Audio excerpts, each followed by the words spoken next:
Good evening, everybody. It's Wednesday night. It's 9 o'clock. That means this is VTTalk live. Good evening, everybody. Hey up, are you alright? We'll be right there. A little silly hat on. And good evening, one and all. Here we are with tonight's VTTalk. And quite a few questions coming in already. Yes, going live in 3, 2, 1. Pardon me, please.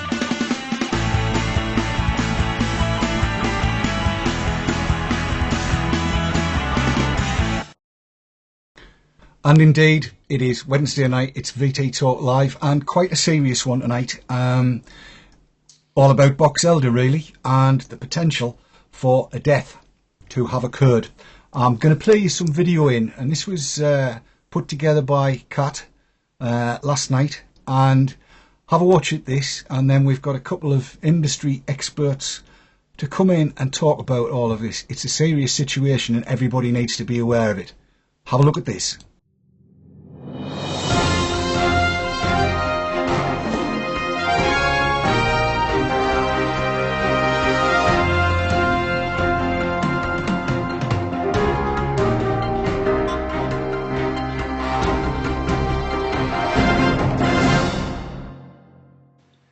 It's a post that's been put on ECF, and it's a follow-up to something that we covered on Forum Watch a few weeks ago about some juice that was suspected to be higher than 100 milligrams. So here's the follow-up. It's been written by Kurt, an ECF veteran, who is also, a qualified chemist. And he has actually done some tests on this juice. Now, the juice is made by a company called Box Elder. Someone had claimed that theirs tested at 240 milligram per milliliter, which is terrifying. Kurt asked for people to send him samples, which he got. First one, 100 milligrams, tested at 48. 100 milligrams, tested at 120. 100, 272. 48 milligram, 78. 36, 51. 48, 59. 198. The intrinsic error is less than 2% on these. He goes on to state that the 272 milligram one, it was so strong, the nick odour, that he had to work with it in a fume hood. It was honey amber in colour, whereas the others were colourless or slightly yellow.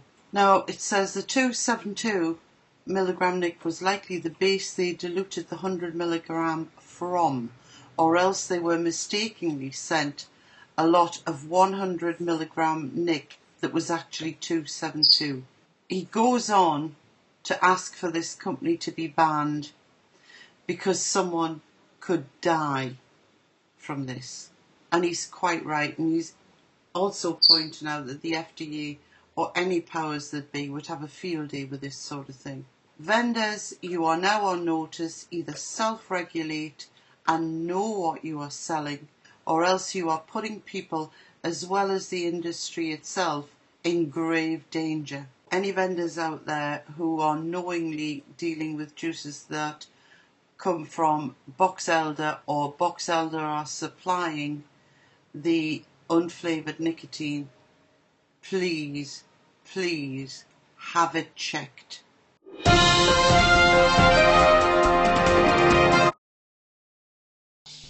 So there you go. That was just really to highlight to everybody what went on. And then last night, Vape TV interviewed the CEO of Box Elder, Brad, whose second name escapes me, and we've linked, with Vape TV's permission, to that video that was done by Michael Cozzi, and yes, a revealing interview, and if you watch it, I'm going to leave you to form your own opinions about the CEO of Box Elder. I have mine, but I'm not going to share them with you at the moment. However, I do have two people on the line, as well as the ever gorgeous and lovely Sav, who is, as per usual, with me on Skype. Good evening, Sav. Good evening. We have two ethereal voices that will be in one at a time. One is the lady herself, Katherine Devlin. Good evening, Katherine. Good evening, David. How are you? I'm fabulous, thank you. How are you all? I'm just as fabulous as you are, or only not quite as good looking. Now, this morning, I asked you whether you would come to give us a few comments about what's going on with this box elder, because, like Kat, and like a great many other people, this worries the living bejesus out of me, because if this happens again, it's only a matter of time, I think, until we have a corpse on our hands due to over-nick. What's your take on the subject with your hat as ECITA Primo on? Well, it's very alarming in so many ways. It's hard to know where to start, isn't it? It is. I mean, for instance, how can it possibly have happened? Very sloppy procedures and not enough testing and not enough checking of those procedures, possibly not even having any procedures in place. I think the problem here is that we've got people out there manufacturing electronic cigarette base liquids at ridiculously high concentrations. Not manufacturing per se, but they're bringing in ingredients and they're putting them together in far too high a concentration for it to be safe, without the necessary trained procedures, properly trained people overseeing the procedures in place, and possibly not even having procedures in place, which it's just unbelievably dangerous. It is. I mean, judging by the COSICON interview from last night, what the CEO was saying was they're bringing in 99.99% pure nicotine in from China. They have a facility in which they dilute down to 100 milligram, and then that goes into their distribution centre, which is where I assume that they're also making the juices for the two companies that are closely associated with Box Elder, and also where they ship off to other juice manufacturers from. And that's where it gets even more frightening, because we can't know. There's no traceability built into this, it seems. Maybe there is. I don't know. I'm guessing, but judging by what I've heard and read about this issue, it strikes me that there is not a sufficient traceability chain of command, if you like, to be able to trace back the responsibility for this juice. There doesn't appear to be a sufficient level of checks initially at the production thing, but then at the point where they're taking it out and distributing it out to other suppliers, there doesn't seem to be a sufficient chain to be able to do any kind of product recall successfully. Which means it's very difficult then to know how far flung this problem has gone. I mean, we're fortunate in the UK insofar as we're not allowed to have it over 7.2 meg for retail sale. And even then, I don't think anybody would be, I don't know, somebody might, I suppose, sell it at 7.2, but that would be the absolute limit in this country that would be legally acceptable. But because we have the internet, thank God we do, because without it we wouldn't have our industry and nobody would be able to vape. But with that in place, with the internet in place, we are aware in the community that people have bought this over that level strength nicotine solutions as base liquid for making juice. And it's not sensible that, those laws are in place for a reason, because it's dangerous stuff. And if it's too concentrated, it becomes extremely dangerous stuff. And I mean, we've got all the toxic warnings in place in this country and in Europe, the European directives on chip warnings and so on, for a reason. It is to protect public safety and health. And when you just seem to totally disregard or have little regard for rules like that and procedures and health and safety policies and quality standards, and where there doesn't appear to be, and I say doesn't appear to be, advisedly, because I don't know what their state of operations is, but it doesn't appear as if there is sufficiently stringent policies in place to ensure that this sort of thing can't happen, because it does seem to have happened. Well, it has. I mean, and it's happened in the most alarming of ways. I mean, as certainly some of the concentrations of juices that Kurt discovered in his assay of them, there were some that were under, which... But under by a very long way. Well, yes, and it also makes the point that if they can be under by that far and not caught, then they can be over by as far as he's found in the other assay Indeed. and also not caught and patently haven't been. And one of the things that it kind of took me aback when I was watching the Vape TV show last night was that it took nearly 3/4 of an hour for this guy, the CEO of Box Elder, to even take responsibility for the unders and say, yes, we've dropped the ball here. And still by the end of the show, there didn't seem to be anything concrete being put in place to ensure that it couldn't happen again.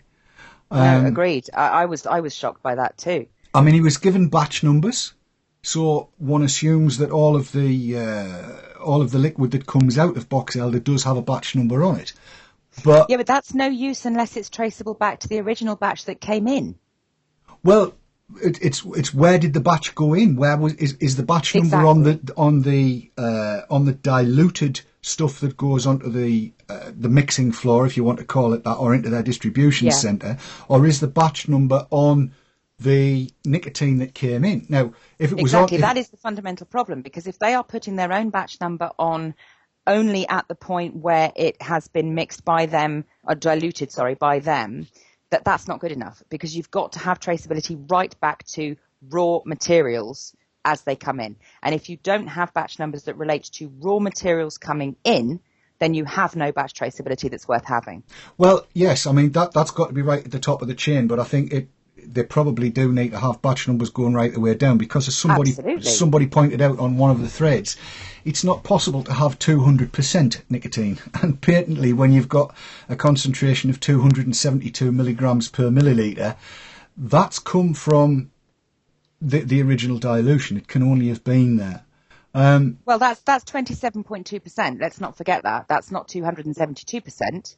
That's 27.2%. Well, yes, but it would have come from a batch of 99.9 that was diluted down. That's what I'm saying. It couldn't have come from anything higher than that. Yes, it's been inaccurately diluted, which causes a problem. But it's kind of, they need to be able to take responsibility for that and have some system of accountability to go back through. But as we bring that down through all the various different stages until it gets to us as consumers, doesn't that also mean that vendors need to be able to hold themselves accountable by letting consumers know perhaps where their juices come from? He said, cutting to the chase very, very quickly.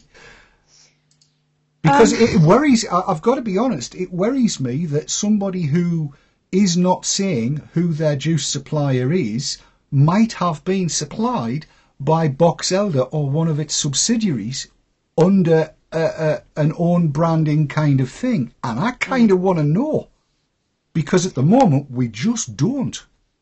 No, indeed. But I mean, what retailers are obliged to do by law is to take responsibility for the product that they supply to the end consumer, and they must be able to do a successful product recall in the event that a problem is identified further back in the production chain if they are buying from outside of their own territory. For example, any UK vendor, for example, who purchases e-liquid that has been manufactured completely from ingredients sourced within the EU, is not directly liable because they have not taken on the responsibilities of the manufacturer because they bought it from within that economic area.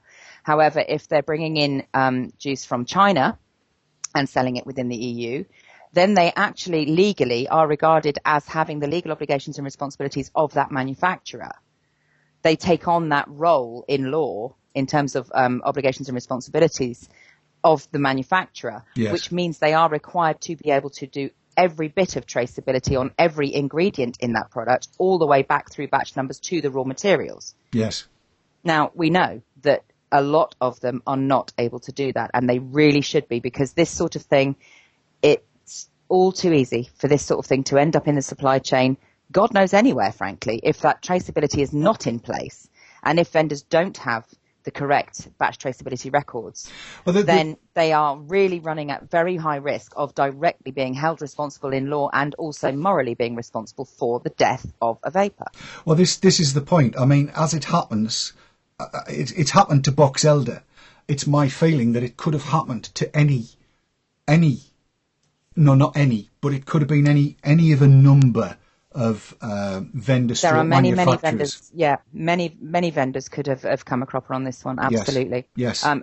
Anyone who doesn't have proper batch traceability records in place. Absolutely. Well, it's not. You know, record keeping. I often get accused by people of being a clipboard Nazi and going on about record keeping and logging everything and signing off on stuff. But the reason I go on about that with the ECITA members is because it affords them then the protection of knowing that they have demonstrably got the correct records in place, which also then protects their consumers who buy from them, their customers, because it means that if, for example, a flavouring were found to have a contaminant in it, and that flavouring has already been used in a set of juices, and those juices have gone down through the pipeline before the contaminant has been picked up, if correct batch traceability processes and records are in place, it's a very simple matter then. It's a bit time consuming and laborious, but it is a simple at least matter to trace that back through and say, okay, that flavouring has now been identified as having a problem with it.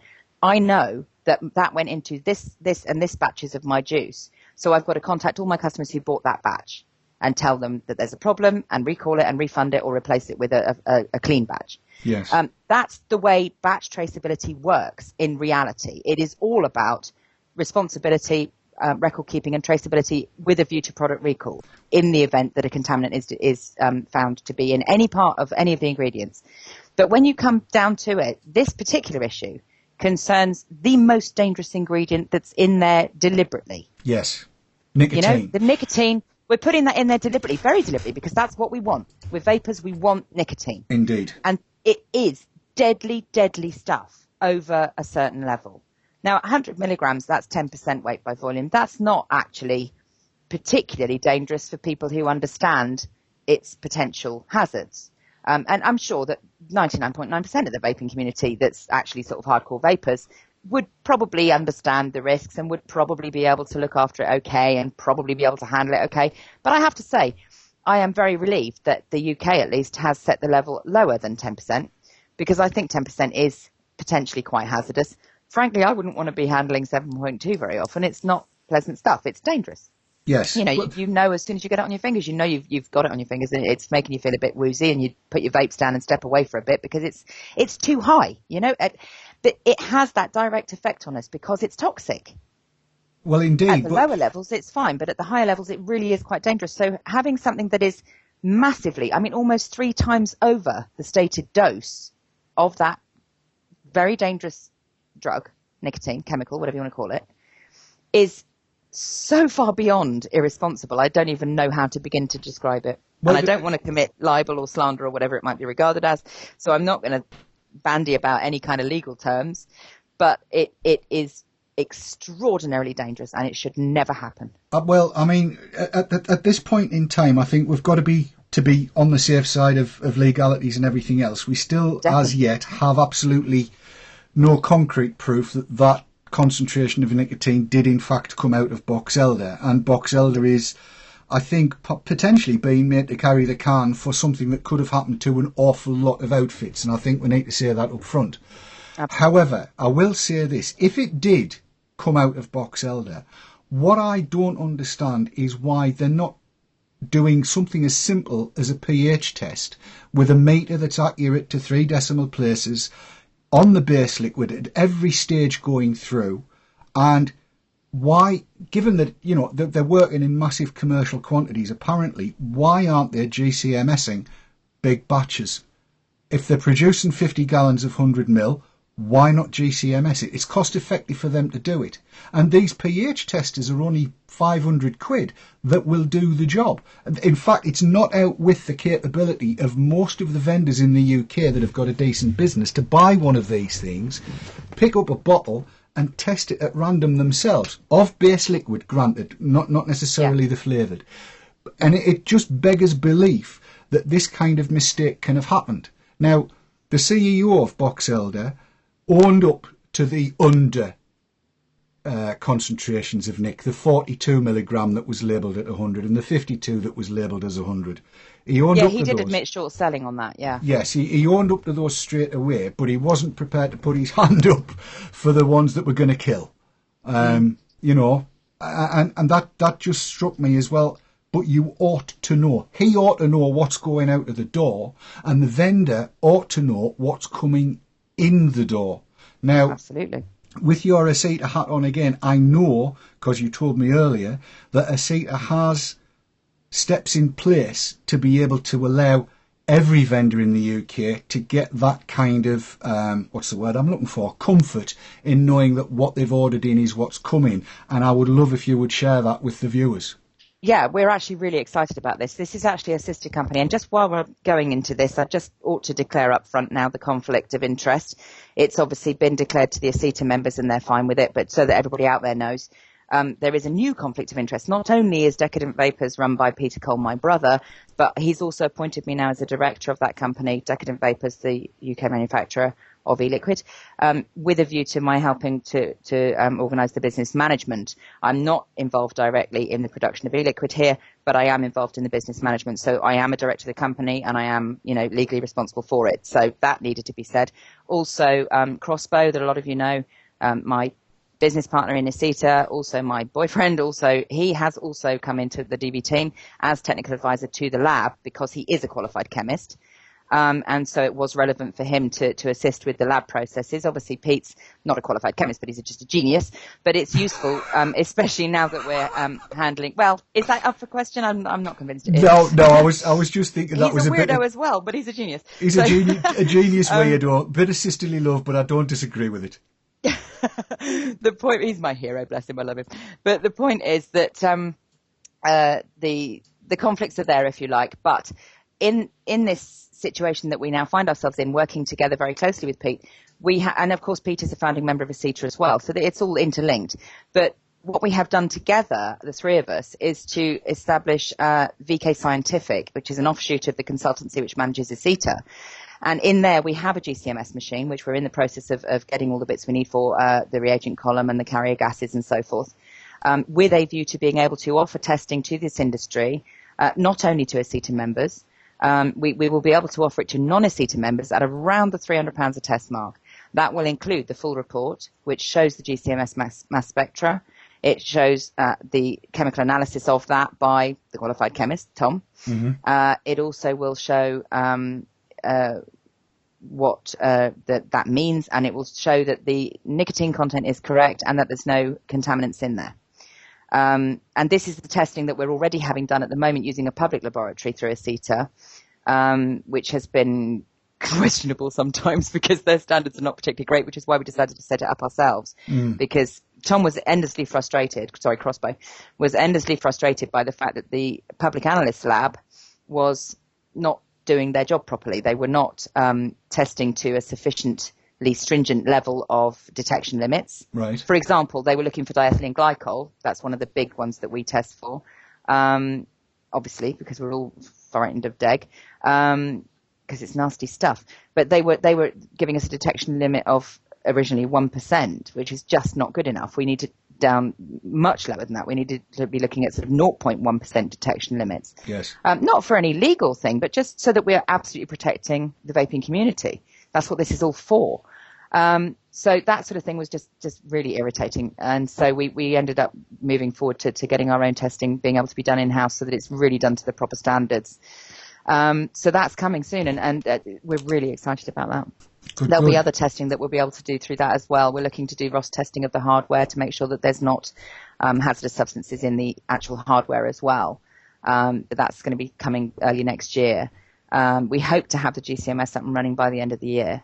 And as I say, when that goes live, we will be offering that not just to ECITA members, but to the entire industry and indeed internationally if they want it. Just to interrupt quickly or ask a question quickly, when you say the end of the year, do you mean the end of this year for the GCMS or? I'm hoping so, yeah. We're working towards that, yeah. That would be superb. Because I for one, would love to see that, batches of juices are tested by vendors. And in fact, I'll be looking to see the certificates, GCMS testing certificates on their sites to do with all of the batches of juices that are there. I think it's a damn good idea.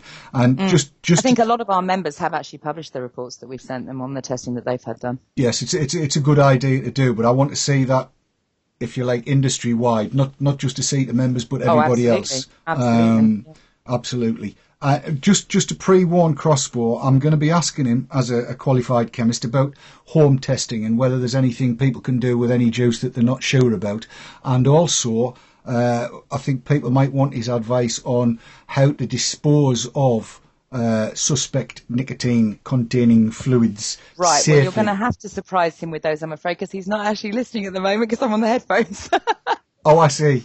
Right. Well, it's just scribble it down on a post-it note and stick it on his forehead. Take it on from we'll take it on from there. Because it's already been mentioned in chat, I think, and I'm Sav here will be reading through the chat room to see whether any questions have arisen. Has anything come up so far that we need to put to Catherine? There's a lot of comments have come up. Obviously, there's a lot of things that nobody can actually answer. But one thing that did come up was about vendors. If vendors told who their suppliers were, people would just go direct to the supplier rather than buying off the vendor, which is one of the reasons why they think vendors are not likely to do that. DJ said that Box Elder apparently do test they've said that they do GCMS testing. Apparently not on all their batches. Apparently not. There's a lot of people asking questions like, why have the company not stopped trading, and why has it not been a recall done? Well, you can't do it. If I can just jump in on that. You can't do a recall unless you've got the batch records in place. And it does appear that is somewhat lacking in this case. I say it does appear because I don't know the facts of the case, but surely if there were accurate batch data in place, then a batch recall would be underway. Maybe it is. Yes. Maybe there is a product recall underway. We don't actually know. Well, I mean, one would hope that, I think it was batch 756 is a number that's stuck in my head. Anybody else that's watched the show, if I've got it wrong, remind me. I think it was 256. Was it 256, was it? I'm not sure. It was something. Two of those numbers are probably right. The 5 and the 6. The 7 or the 2, they could look the same and don't sound anything alike.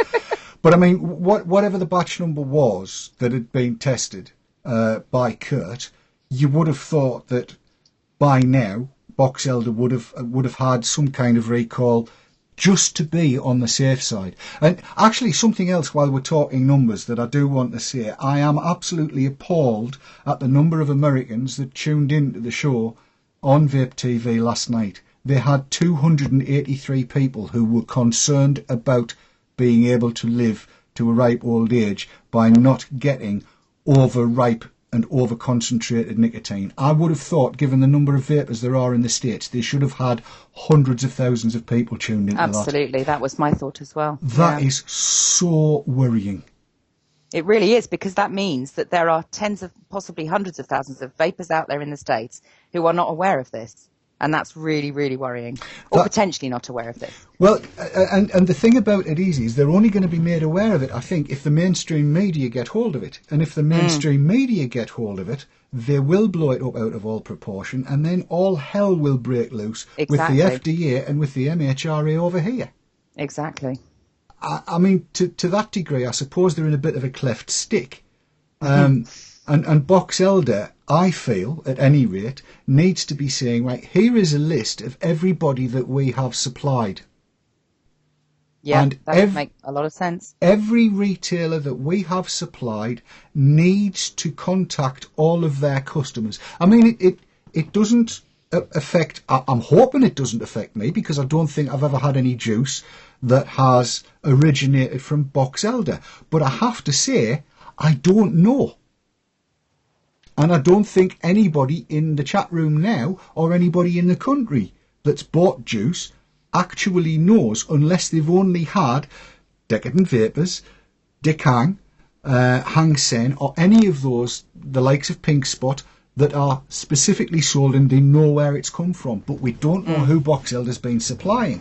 And indeed, any number of us sitting in the chat room tonight or watching this later could have had box elder juice and not known. That's the really, really worrying part. It is, extremely. Any further questions coming up on that one, Sav, just before we move it on a bit?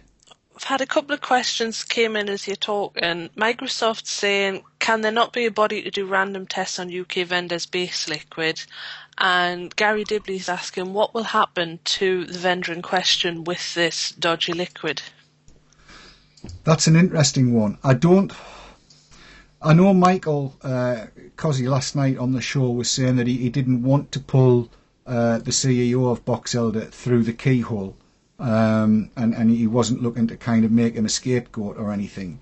And I'm pretty sure that, as I said, it could have happened to any number of juice manufacturers. And to be honest, I don't know what the right course of action is. My gut reaction is to say vote with your wallet and find out whether the juice that you buy on a weekly, monthly or daily basis actually originates from Box Elder, but we can't do that until vendors tell us. Can I just jump in on that, Dave? Yes, you can. Because there's another point on that. You're saying about how Box Elder shouldn't be held up as a scapegoat, and I think you're right. But there's another sort of angle on that, which is that actually any vendor of e-liquid who does not have accurate, relevant batch data records held and maintained properly is actually as guilty of, I don't want to say the words, but of, yes, potentially, okay, negligence as Box Elder, because without proper batch data records that are maintained properly and actually have proper traceability through the whole chain down to the end user, there is a risk that this could happen to anybody. And you're saying that, it could have happened to any number of other vendors as well. And that is the absolute case. Unless they've got proper batch traceability, then it could happen to anybody. And they are just as guilty, if anybody's guilty. Maybe Box Elder are not guilty of anything, I don't know. But any vendor out there who does not have proper traceable batch records is guilty of negligence, whether or not they've got a problem. Because they should be able to do accurate product recalls in the event that a contamination is found. Well, I mean, I've got to say that from my own perspective, and for once I'm going to jump off the fence and actually come down and say outright what my feeling is. I really want to know that any juice I'm buying, and I don't care who it's from, has been properly tested. And I'm specifically only talking about nicotine here, because if we bring flavourings and what have you into it, yeah, fair enough. That we're all on such a sticky wicket because nobody knows. But nicotine we do know. And I want to know when I buy 36 milligram that it is certifiably, definitely 36 milligram, not 24, not 48, definitely what it says on the bottle. And I would like to see some documentary evidence to that effect. And I think that's something that needs to apply throughout the whole industry. And yeah, again, I've heard one or two people say, but that would put the barriers to entry too high for cottage industries. Well, I'm sorry, but a cottage industry is just as capable of killing me as any other if they don't know what they're working with, if they've got no way of testing it or don't bother to test it, and I die, I still die. I don't care whether it's a cottage industry or a multi-billion-pound industry. Yeah, I agree with you completely, Dave. I've never been one who wants to knock the mum and pop outfit and the people who are doing it in a small way from home.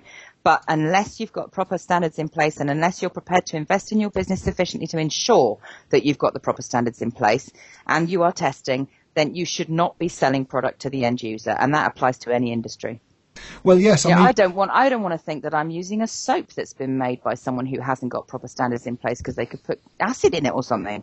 I want to know that standards are in place. And whether it's a small vendor or a big vendor, if you haven't got sufficient resources, be it financial or knowledge or whatever it may be, to run your business legally and properly and safely, you shouldn't be selling product. End of.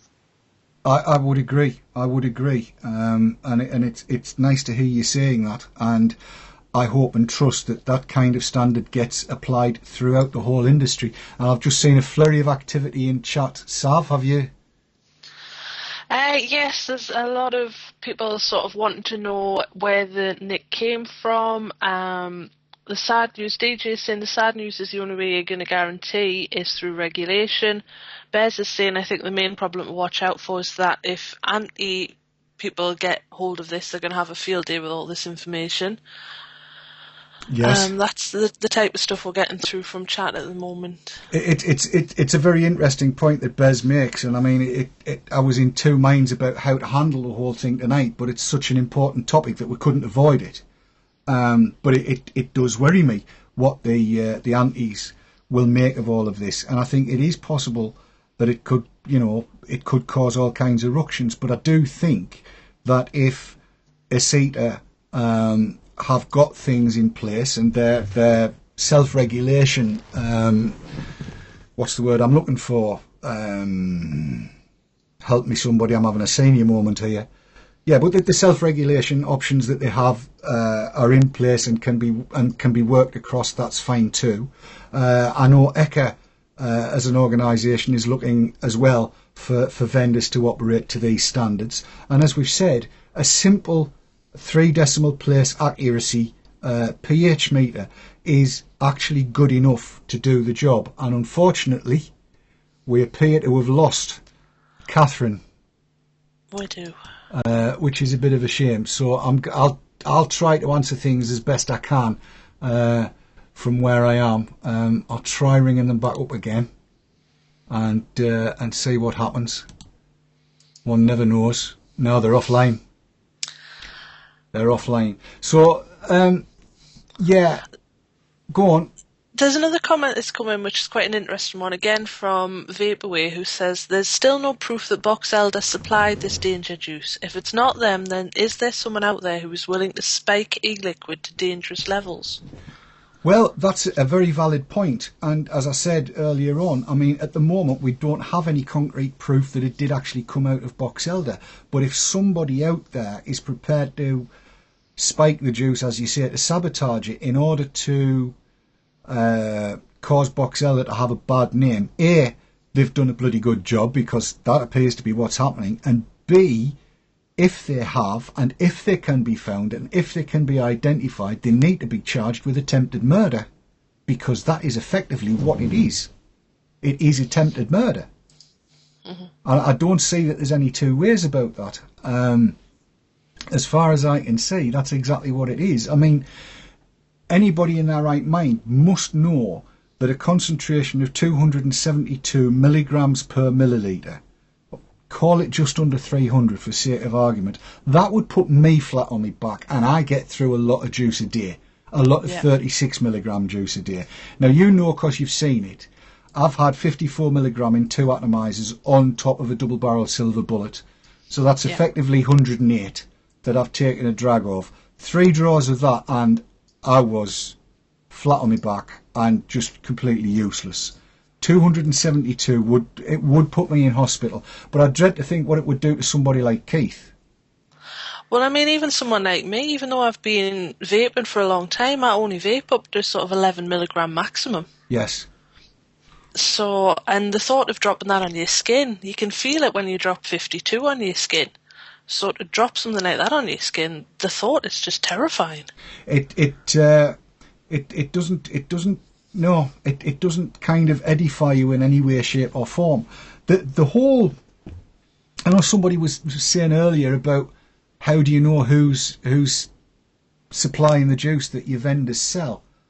The only way we are going to know, because you can't tell by the bottles. No. Because the bottles are buyable, and you can get any style bottle you like. They've got to tell us, and I think the time is now when people with their own brand e-liquid have got to come forward and say, right, look, this is actually Hang Seng, this is Decan, this is Box Elder, this is wherever it's from. They've got to put their hands up now. I think it's time. They've got to do that and be that transparent. Otherwise, well, I personally think they'll lose business if they don't. Yeah. They have to be. I mean, as you say, the time is now. It has to be. People have got to say exactly what is going into this stuff, where they're getting it from. Because if they don't start saying it, somebody else is going to start demanding it. And the regulations that everybody has said they don't want are going to be there for everyone's safety if people aren't willing to divulge stuff themselves. Yes, absolutely. Sorry, I was got a little bit sidetracked reading chat there, and I keep forgetting it's not my job and I shouldn't read it. But this whole conversation is not only fascinating, it's also vitally important. Mm-hmm. It is vitally important, and I think we have. Hello, are you back? Sorry about that. That's okay. Did the hamsters fall off the wheel? It was the rabbit squirrel attacked me. Oh, is that what it was? There you go. Munched through the internet cable. That's what happens. Well, we've just been discussing the whole thing between ourselves and taking a few comments from the chat in your short absence. Sorry, I'm falling over my words tonight. I don't know why. It's a lack of coke and Nico burps. That's what it is. Are there any other comments coming up that we can point towards Katherine? Because I think we're getting close to time to needing Tom. Yes, well, Gary Dibley's just asked a question saying, if this happened in the UK with a UK supplier, who would we contact? That's a good question. A UK supplier at the wholesale level or at the retail level, Gary? That's an interesting question, is that one? Yeah, I mean, I'm just wondering whether they mean of concentrations of 27% nicotine.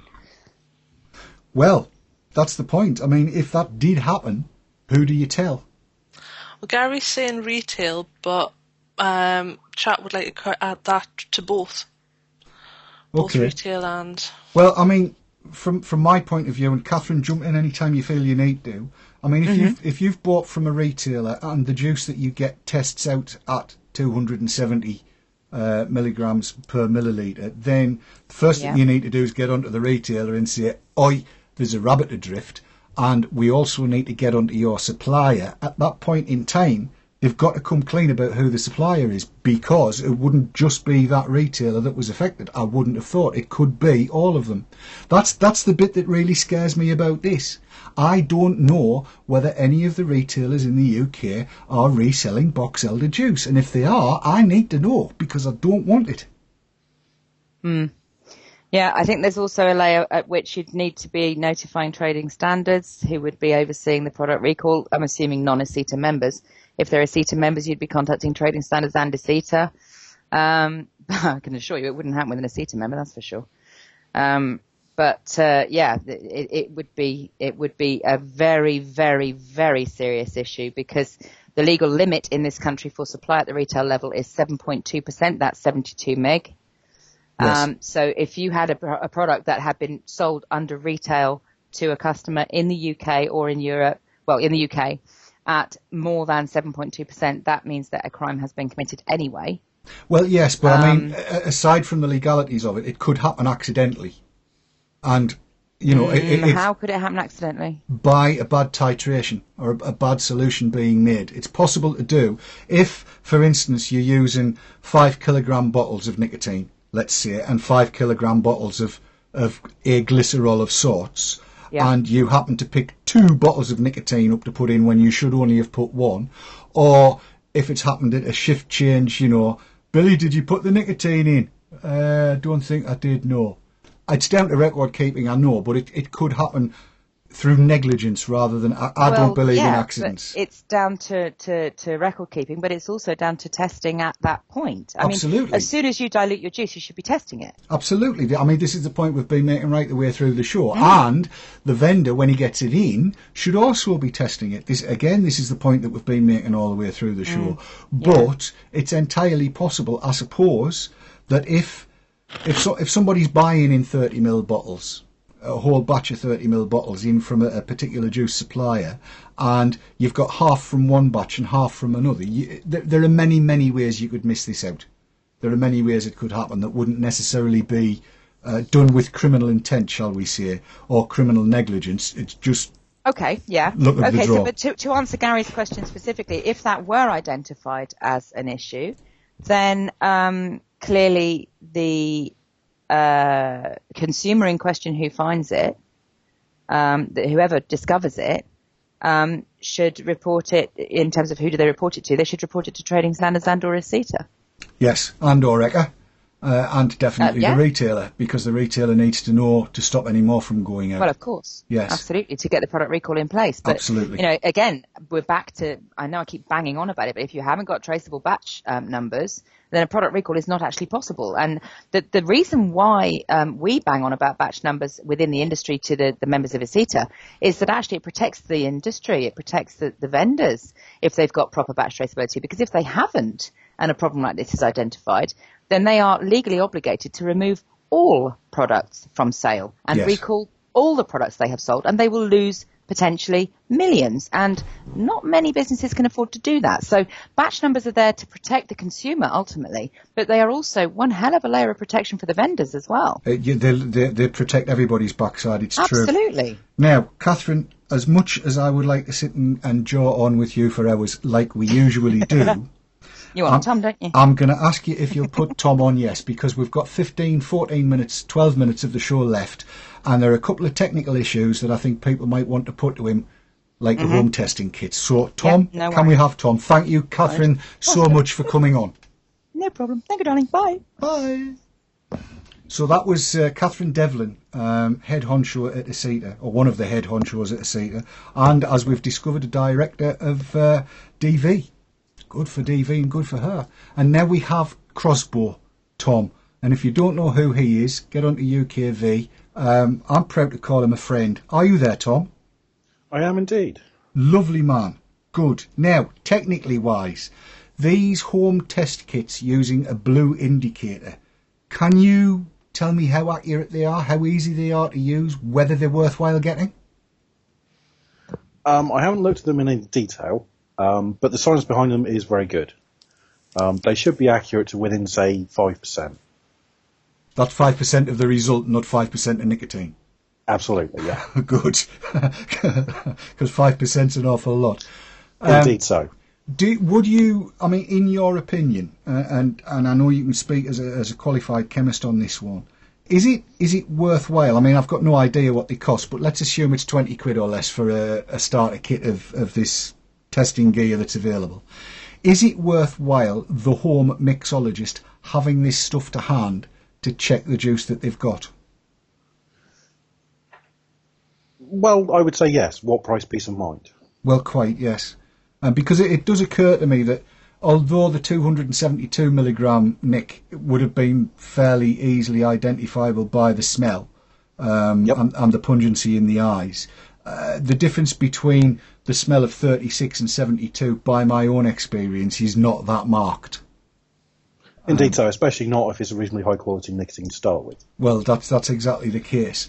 So that's cool. Is there any danger of you taking a look at one of these kits over the next few weeks and perhaps coming back and doing a bit of video chat with us about it? By all means, yeah. That would be brilliant, because I'm fairly sure there'll be a lot of people interested in finding out what titration is and the best way of going about it in a home environment to be able to make sure that their base juice is what it says it is on the tin, or at least close enough not to worry them. The next question I wanted to ask you, because I was unsure about this, is what effect the flavourings are likely to have on a commercially bought juice that you used one of these test kits with. It all depends on the flavouring. Potentially, it could be quite a lot. Basically, the test assumes that the nicotine is the only thing in there that will react with acid. And as long as that's the case, the results will be good. Right. But if there is anything else in there that will react, then the results will be awful. So perhaps a citrus-flavoured juice might have proper citric acid in, that kind of thing. That kind of thing, yeah. Right. And at the risk of incurring the wrath of Sav, there is a question here that actually is right for you. It's if you have a barrel of e-juice of, say, 100 milligram overall, can the nic separate so the top half is 150 and the bottom half is 50, or the other way around? Or once it's mixed, does it stay mixed? It would seem implausible. Once it's mixed, it should stay as pretty much uniform solution. there's not enough of a difference for it to separate out.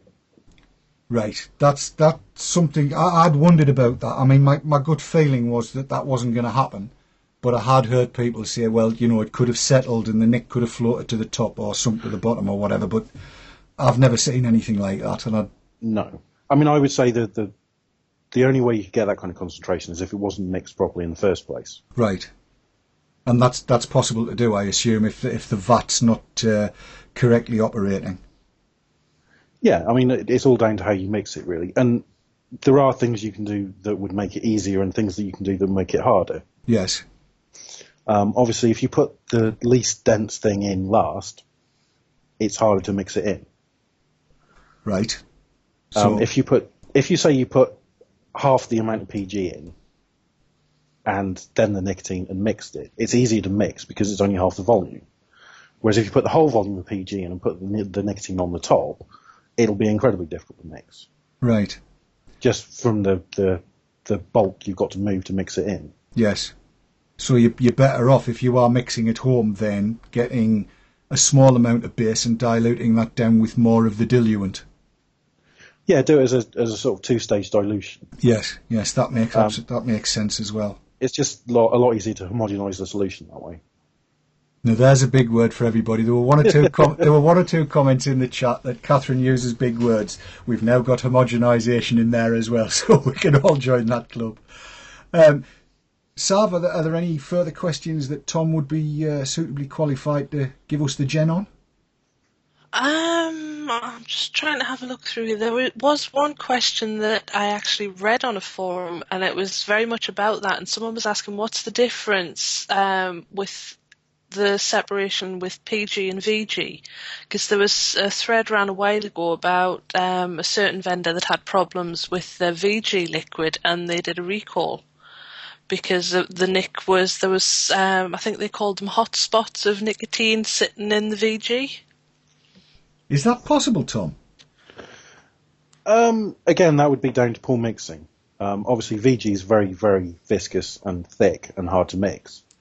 So if you've got nicotine in VG, it's then quite hard to mix that with anything else because it is inclined to just sit there. Yes.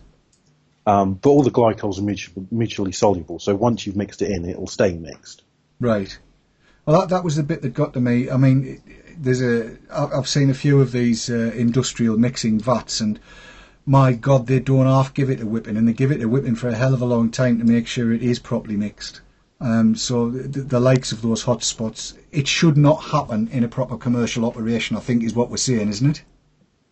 Indeed so, yeah. Cool. That's good.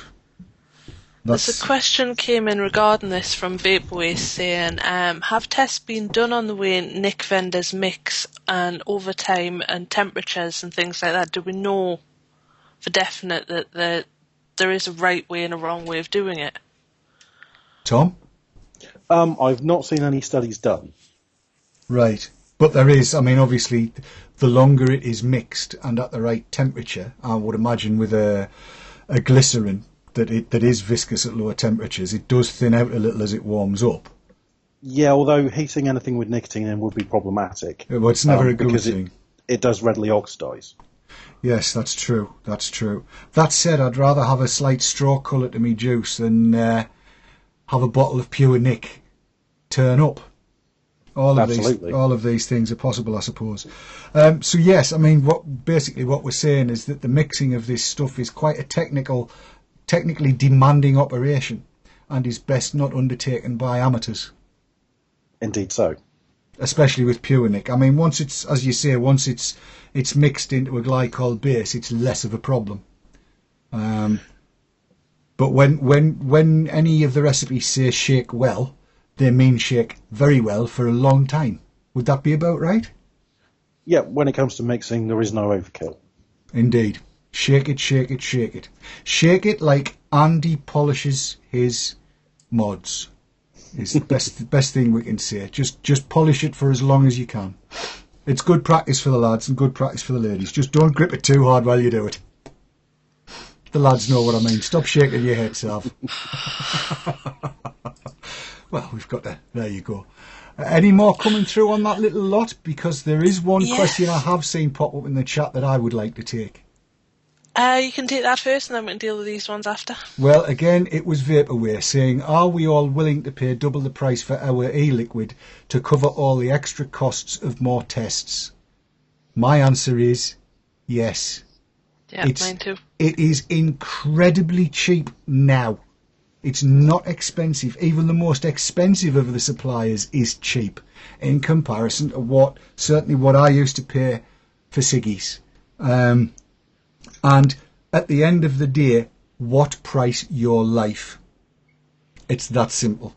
And I'm not usually one of these blokes that does a think of the kiddies or if it saves just one life. But as far as I'm concerned, I am prepared to pay a little bit extra if that's what it takes. But now then, let's be right about this. And Tom, chime in anytime you feel the need to. But even if you're just mixing a 5 kilogram batch of nicotine base up into a juice, if it's going to cost you 300 quid to get a GCMS test on that, and you're going to end up bottling it in 30ml bottles and flogging it at 15 quid, you can still afford to do that. There's no reason why you shouldn't. More to the point, if it's only going to cost, and this is what I wanted to ask Tom about, these pH meters accurate to 3 decimal places, you can buy one of those that is that accurate for under £500. And you can very, very easily recoup that over a period of time. It's not going to dent your profits too much if you're moving a serious amount of juice. But Tom, can you confirm that 3 decimal places, or three digits after the decimal place, is enough to be able to accurately determine the nicotine content in an unflavoured base? Well, I've seen the suggestion it's possible to do it just by pH, which I don't find terribly compelling. But you could certainly do it by titration. Right. Using a pH meter. Cool. So to a good enough level of accuracy. And there's no reason why you shouldn't. GCMS is a little bit more problematic because the turnaround time on the testing can be multiple weeks. Yes. But anyone who's reasonably tech savvy ought to be able to do a titration themselves just for peace of mind. Right. So in actual fact, there's no excuse for a vendor or a manufacturer or a cottage industry manufacturer. There's no excuse for them not testing because, as we've seen, it's not massively expensive to do it actually there and on the spot. It can be done with one of these home test kits. It can be done by titration with a pH meter. Am I right? Yeah? Absolutely. That's brilliant. Lovely. Thank you for that. And we're getting very close to needing to wind up. So, quick questions, Sav? Quick question came from Tim, who says, how readily available are the home nicotine testing kits, and is there somewhere that anybody knows where we can actually buy them? They're on eBay, and I harbour the strong suspicion that there'll be an awful lot more of them appearing very, very soon, if they have not already. And as Tom said, it's not a bad idea to have one if you mix your own juice. We can't vouch for the accuracy with a pre-flavoured juice because we've got no idea what's in the flavourings. Anything else quickly? Yes, Duke69 says he would quite happily pay 3 times as much for his e-juice if he knew it wasn't going to kill him. And I'm sorry I didn't get the name of this one, but someone said the thing with kits is we can't expect customers like us to be testing all our own juices with home chemistry. No. It's on the vendors to make sure they're selling accurately labelled liquids. Absolutely Well, agree. of course it is. I absolutely agree with that 100%, and I'm going to say that that's probably a good point to end the show. So, Tom, thanks very much for coming in, and can you pass our thanks again to Katherine for coming in and discussing this topic with us. To everybody that's in the chat room and has been watching the show and who watches it on replay, I hope it's been helpful for you. Sav, thanks once again for the massively useful work you do, bringing us the questions and sitting there and having some beauty on screen. And thanks again to Kat for doing the question wrangling in the chat room. A big thank you to everybody. Thanks for watching, and we'll see you next time on VTTalk. I'll see you tomorrow night for the Haze Hour.